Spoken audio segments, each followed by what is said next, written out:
தேசம் ஓங்குவதற்காக, வேளாண் குடியின் பெருமையை மீட்பதற்காக, அனைத்து சமூகத்தினரின் உரிமைகளை காப்பதற்காக தன் இன்னுயிர் ஈந்த பெருமகனார் ஐயா இமானுவேல் சேகரனார் நினைவுக்கு அஞ்சலி செலுத்துகிறோம். இன்னைக்கு இந்த அஞ்சலி விழாவில் அஞ்சலி செலுத்துவதோடு மட்டும் இல்லாம பல பெண்களுக்கு தேவையான உதவிகளை விநியோகிப்பதற்கான ஒரு விழா நடக்கவிருக்கிறது. அதுக்கு இந்த ஏற்பாடுகளை செய்திருக்கிற என்னுடைய சகோதரர் சிவகுமார் அவர்களும், ஆவடி ராஜேந்திரன் அவர்களுக்கும், மற்ற நம்முடைய தேவேந்திர குல வேளாளர் அனைவருக்கும் இங்க என்னுடைய பாராட்டுகளையும் நன்றியும் நான் தெரிவிச்சுக்கிறேன்.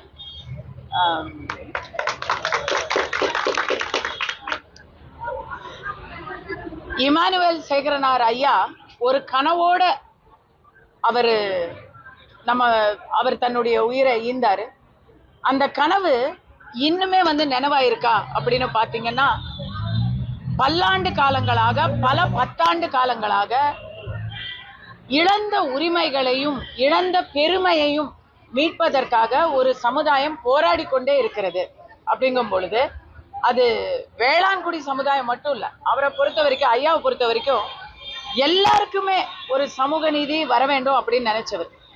சமூக அநீதி நடக்கும் பொழுது அது எந்த ஒரு சமூகமாக இருந்தாலும் சரி, அதில் ஒடுக்கப்பட்டால், உரிமை மறுக்கப்பட்டால், அந்த இடத்துல ஒரு குரல் எழுந்தால் அதுக்கு ஜாதி, மதம், இனம், மொழி, கட்சி வேறுபாடு எதுவுமே இல்லாம என்னை போன்றவர்கள் வருவாங்க. அதுக்காக தான் நான் வந்திருக்கிறேன்.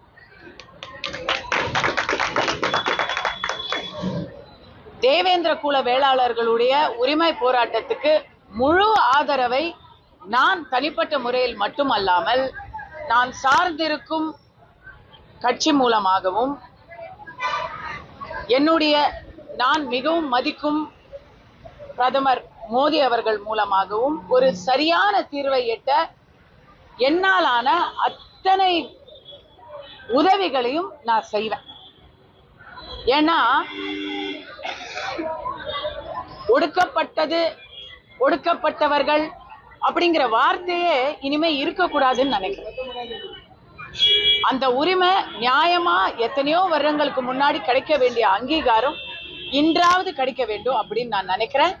எங்க தேங்கி இருக்கு, எந்த இடத்துல தடைப்பட்டு நிக்குது, தேவேந்திர குல வேளாளர்களுடைய அடையாளம் எங்க அப்படியே நிக்குது அப்படிங்கிறது தெரிஞ்ச செய்தி தான். அதை மறுபடி சொல்ல தேவையில்லை.